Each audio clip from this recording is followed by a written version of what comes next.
네, 오세훈 서울시장이 최근에 서울의 강남 송파 지역 토지거래 허가구역을 해제하는 조치를 했는데요.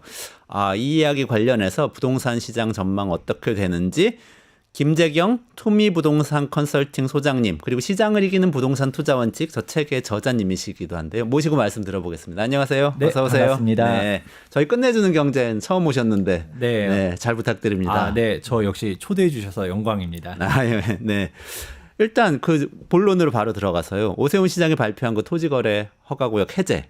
이게 어떤 거고, 이게 어떤 목적인지 이야기 좀 정리를 해주시면 좋겠습니다. 우선은 토지거래 허가구역이 어떤 건지 먼저 설명이 좀 필요할 것 같은데요. 말 그대로 토지를 거래함에 있어서 허가를 받아야 된다라는 내용입니다. 그러면 일반적인 토지거래 허가구역이라고 하게 되면 당연하겠지만 보통은 이제 3기 신도시 개발계획 등이 발표가 되게 되면 이 토지를 어쨌든 수용이 될 예정이다 보니까 멋대로 거래를 하지 말아라 하면서 묶어놓은 것인데요. 근데 이게 사실상 우리가 출발은 전 정권 때 이거를 도심지에다가 지정을 해버렸어요. 이제 아파트를 거래함에 있어서도 대지 지분, 즉 토지에 대한 면적이 있기 때문에 이거에 대해서 허가를 받아야 된다라는 개념이었었는데요.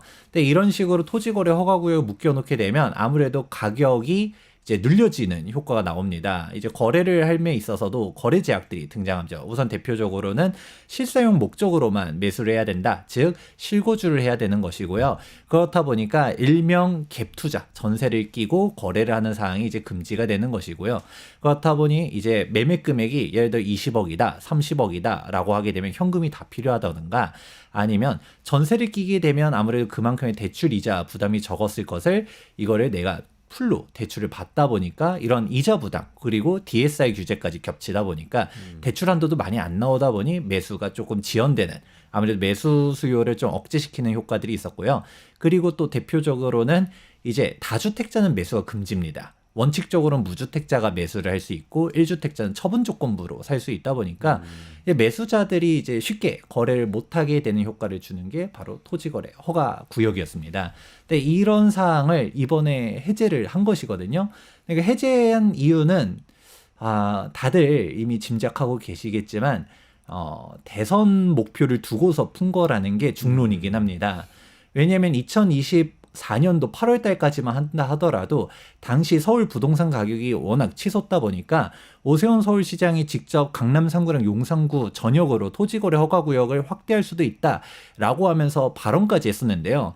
그러다가 지금 몇 달도 안 된 상황 속에서 토지거래 허가구역을 해제한다? 여기서도 사실 지금 부동산 거래량이 좀 조정됐다라고 이제 부동산 시장이 이제 비상계엄 터지고서 정치사회적 혼란스럽다 보니까 조정된 건 사실이지만 지금 해제된 주요 지역들 강남권역 같은 경우는 오히려 가격대가 계속 더 올라가고 있었던 상황인데도 이제 해제를 한 것 자체는 아무래도 이제 대권을 노리고서 그렇다 보니까 아무래도 이제 지지표들을 좀 얻기 위해 아무래도 이제 특히 강남 권역들은 이제 보수표들이 많지 않습니까? 네네네. 그래서 해제를 한 거라고 보는 게 맞을 것 같습니다. 그러니까 원래 토지거래 허가구역 제도 자체는 그 부동산 거품을 막기 위한 게 목적인 건가요? 그렇죠. 앞서서 설명해 드렸던 것처럼 아무래도 이제 매수자 입장에서는 거래를 하기가 어려워지는 것이죠. 그렇다 보니까 실제로 토지거래 허가구역으로 지정된 곳들은 가격이 좀 눌려 있는 흐름들을 볼 수 있었거든요. 그런데 이게 해제가 되면서 지금 가격들이 다 튀어 올라가고 있는 현상을 보고 있습니다. 근데 만약에 그렇다면 그 허가구역 해제가 된 그 지역에서 투자자들이 더 매수를 많이 하도록 어떻게 보면 인센티브를 주는 지금 조치를 하겠다고 한 거잖아요. 만약에 그렇다면 그 지역들의 가격이 더 오를 가능성이 높아질 텐데 실제 그런지도 궁금하고요. 그럼 아까 말씀하신 목적대로라면 사실 많은 곳의 가격이 올라야 지지율이 더 올라가잖아요. 근데 어떻게 보면은 그동안에 가장 많이 올랐던 지역을 풀어준다는 게 딱 이해가 가진 않는 측면이 있는데요. 어떻게 보세요? 이게 사실 조금 넌센스가 있어서 그렇게 해석하실 수가 있습니다. 뭐냐면 토지거래 허가구역에 대한 타이밍이 조금 잘못됐다라는 부분이 일단 첫 번째고요. 그리고 이 시점도 워낙 급하게 좀 하면서 움직였었던 부분들이 일단은 사전 이해가 필요할 것 같아요. 왜냐면 토지거래 허가구역 처음 지정했을 때는 정말 급등할 때 지정을 했었거든요. 그리고서 해제 타이밍은 사실 2022년도에 부동산 경기가 이제 꺾였었을 때 아니면 2022년도에 못 풀었다 하더라도 2023년도에는 풀었어야 됐었었는데 그때는 정작 안 풀어놓고 2024년도에는 그래도 또 작년이었죠. 네네. 풀어줄 줄 알았더니 그때 또 가격대들이 뛰어 올라가다 보니까 또 연장 결정을 하고 그러고서 2025년도가 됐는데 네. 당연히 안 풀어줄 줄 알았었다가 갑자기 이제 정치적인 변수가 나타나면서 급하게 풀어주다 보니까 오히려 지금 현재 강남 권역들은 가격이 안 그래도 뛰어 올라가던 와중에 토지거래 허가구역까지 풀어주다 보니까 더 사실상 폭등을 하고 있는 모습이라고 볼 수 있죠. 이 제도 자체가 가격에 실제 영향을 주는 효과가 있는 제도이긴 한가요?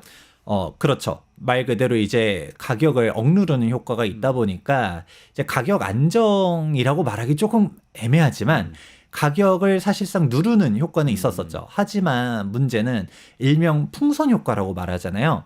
대표적으로 얘기 나오는 게 반포 집값이 지금 장난이 아닌데 반포가 이제 30평형대도 실거래가 60억을 돌파하는 그런 상황이지 않습니까? 네네네. 그렇다 보니까 이게 왜 반포 가격이 이렇게 올라갔냐에 대해서는 의견이 여러 가지가 있을 수 있겠지만 그냥 가장 지금 현재 토지거래 허가구역도 하나의 요소로 작동하거든요.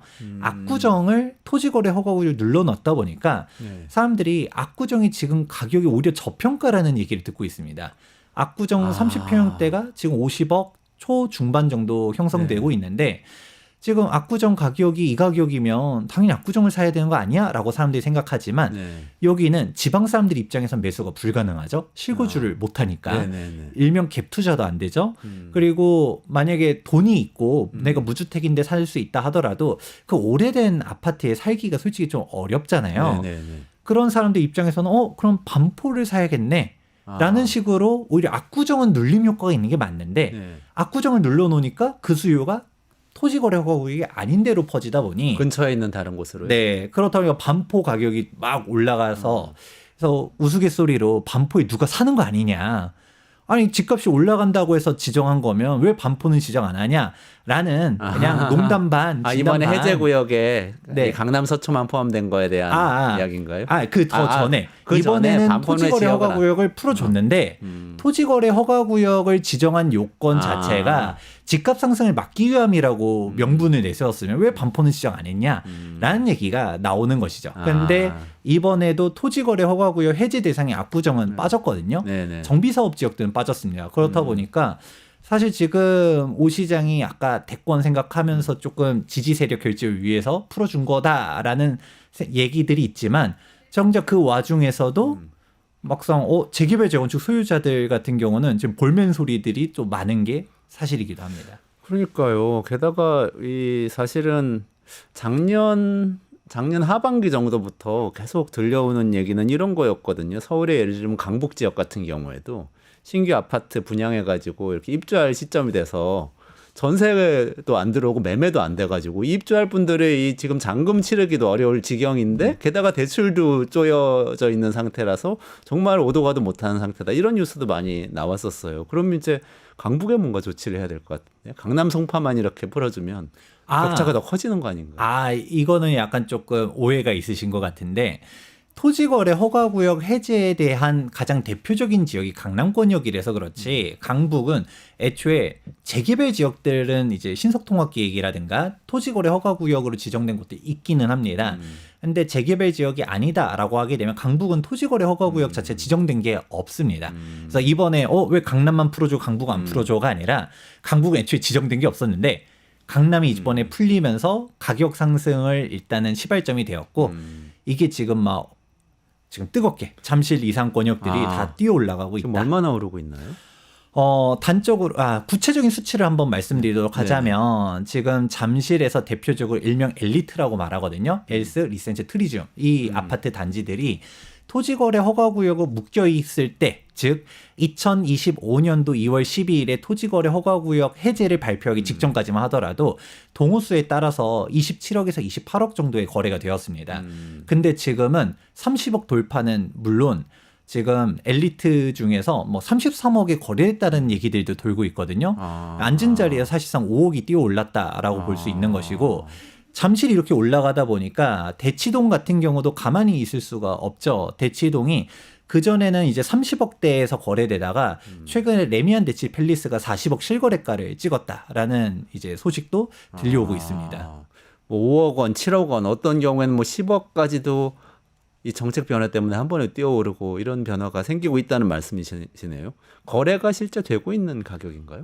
네. 실제로 지금 현장에서는 매수 문의가 빗발치고 있고 매도자들은 분위기가 이렇다 보니까 지금 급하게 팔기보다는 매물을 거둔다든가 호가를 올리고 있는데 이게 단순히 호가만 올라가는 게 아니라 앞서서 얘기해 드렸던 것처럼 실제로 매매 계약들이 이제 되고 있습니다. 그래서 사실상 이제 언론에서 지금부터 이제 얘기하고 있지만 시장에서는 2주 전부터 토지거래 허가구역이 해제되자마자 현장들이 빠르게 거래가 되고 있다 보니까 아무래도 빠르면 한 달 사이, 이제 늦어도 2달 내에서는 이제 실거래가 등록들이 되면서 실제 이제 얼마 갱신 이런 뉴스들이 이제 좀 도배가 될 것 같습니다. 근데 이게 아까 말씀하신 대로 이게 어떤 투기 수요를 좀 억제하려고 도입했던 제도라면 이걸 없애면은 투기 수요를 또 자극해서 오버슈팅할 가능성이 또 있는 거 아닌가요? 사실 그렇게 볼 수도 있는데요. 문제는 지금 현재 분위기는 이제 말씀하신 것처럼 약간 과열 과정으로 가는 것 같기도 합니다. 근데 사실 냉정하게 놓고 보면 토지거래 허가구역을 지정한 것 자체가 대단한 사유재산권 침해 요소가 있거든요. 그러면 반대로 생각해 보면 토지거래 허가구역을 지정이 안 됐었다라고 하게 되면 적정 가격이 원래 이 가격이었는데 이거를 어거지로 눌러놓은 곳이고 토지거래 허가구역이 아닌 곳들 가격이 오히려 풍선 효과로서 가격이 높아져 있었거든요. 이 키 맞추기가 다시금 되고 있는 상황이다라고 볼 수 있어서 이게 무조건적으로 뭐 그러면 푸는 게 잘못된 거냐, 다시 재지정을 해야 되느냐라고 말하기에는 그러면 같은 현상이 반복되는 거죠. 토지거래 허가구역을 눌러놓게 되면 이제 무주택자인데 이제 현금으로 갖다가 살 수 있는 사람들만 사면서 가격대가 좀 눌려져 있겠지만 그 수요든 사실 그렇지 않는, 내가 실거주를 안 하고 갭 투자를 할 사람들은 임금 가격대대로 올리는 현상들이 나오잖아요. 그래서 아이러니하게도 반포 이 신고가들을 갖다가 막으려면 압구정을 풀어야 되는 것도 정답이긴 합니다. 그렇다고 해서 지금 압구정이 안 풀렸잖아요. 그런데 압구정을 안 풀었다 해서 압구정이 안 올라가냐라고 하게 되면 반포 가격이 막 비정상적으로 올라가니까 압구정이 접힌 것 같네 하면 또 압구정은 또 지금도 신고가를 쓰고 있는 약간 좀 이게 넌센스이긴 합니다. 아니 근데 말씀 듣고 보니까 어떻게 보면 무주택자인데 현금이 충분히 많이 있는 어떤 부류의 부자들은 그렇게 억눌려 있을 때 그 주택들을 샀으면 또 굉장한 차익을 정책 때문에 얻을 수 있었다. 그렇죠. 이런 생각이 드네요. 근데 그러면 안 그래도 지금 부동산 양극화가 문제잖아요. 지방은 또 강북은 이런 얘기는 많이 나오는데 이것도 심해지는 건가요? 맞습니다. 사실 지금 이런 얘기를 하게 되면 허탈감을 느끼시는 분들이 되게 많으실 거예요. 왜냐면 지금 여기서 말하는 거는 지금 강남권역들 가격이 엄청나게 뜨겁게 올라가고 있는 것인데 이 양극화가 정말 심해지는 상황에서 이게 아까 말한 토지거래 허가구역뿐만 아니라 사실 정책적인 문제들이 여러 가지가 묶여 있습니다.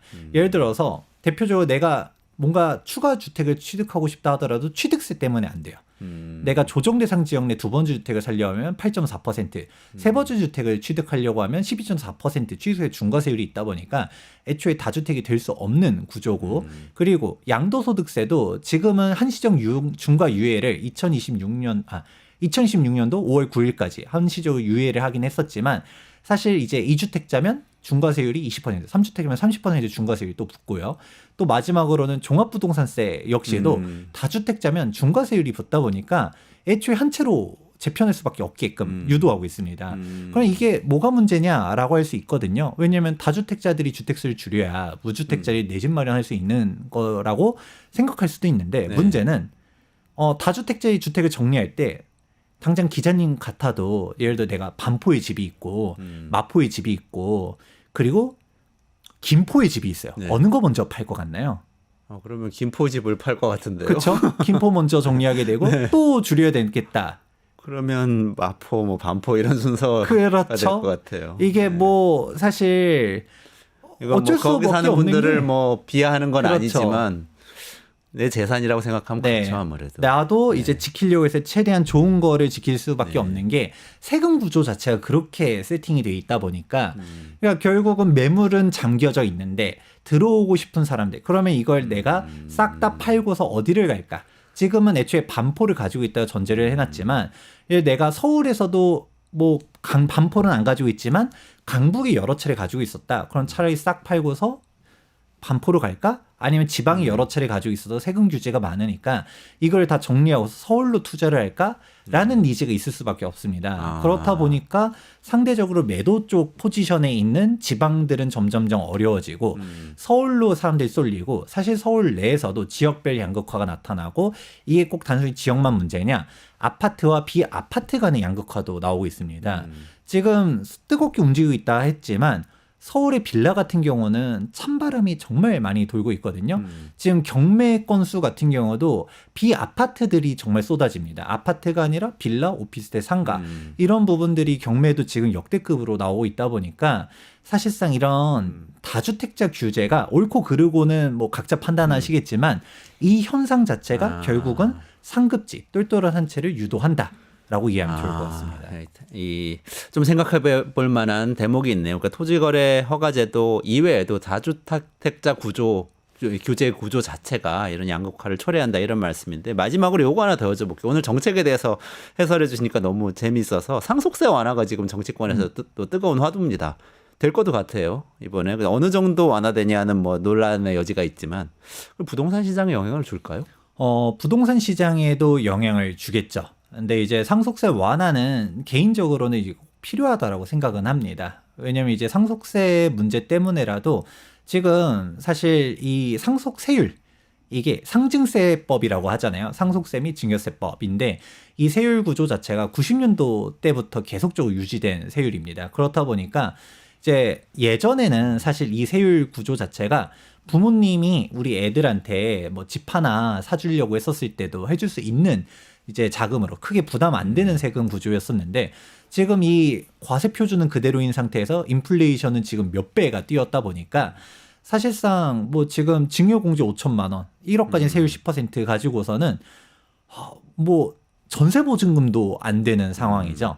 그렇다 보니 지금 주택을 가지고 있는 사람들 입장에서도 이게 예전에는 진짜 고가 자산을 소유한 사람들만의 문제였다라고 하자면 지금 사실상 서울의 평균 매매주택 가격도 서울 아파트 평균 주택 가격도 지금 12억이 넘어가거든요. 말이 좋아서 평균이지 사실 12억 자체는 노원구나 이제 은평구 쪽의 신축 아파트 가격도 12억 정도 됩니다. 그러니까 일반적으로 서울에 내가 신축을 가지고 있다라고 하게 되면 사실 상속세 및 증여세 부담이 정말 큰데요. 그렇다 보니까 이 금액을 어떻게 해야 되는가에 대한 고민들이 많은데 사실상 이 상증세율 관련해서 좀 완화가 된다라고 하게 되면 이제 자녀들한테 좀 더 증여하기가 쉬워지는 구조가 될 수도 있습니다. 그러면 이제 주택이 사실 이게 조금 조심스럽게 한데 제가 이거 말을 잘못했다가 괜히 또 완화를 안 할까 봐 그렇긴 한데 아무래도 상증세율이 낮아지게 되면 주택을 굳이 매도하기보다는 증여하는 쪽으로 가는 사람들이 많을 수 있거든요. 그럼 시장에 매물이 덜 나올 수도 있겠네요. 네, 매물이 잠김이 될 수 있는 것이고 그런데 이제 잠겨버린다라고 하게 되면 또 괜히 또 이걸 막기 위해서 또 완화하면 안 되나? 라고 할까봐 제가 조심스럽긴 하지만 근데 이게 좀 필요하긴 하다라고 개인적으로는 생각합니다. 알겠습니다. 필요는 하나 시장에서 매물은 좀 줄어든 효과가 있을 수 있겠다. 네. 여기까지 말씀드려야 될 것 같습니다. 예. 김재경 소장님 오늘 처음 방송해 주셨는데요. 이 좋은 설명 정말 감사드립니다. 오늘은 김재경 소장님하고 여기까지 말씀 나누고 같이 인사드리고 물러가도록 하겠습니다. 고맙습니다.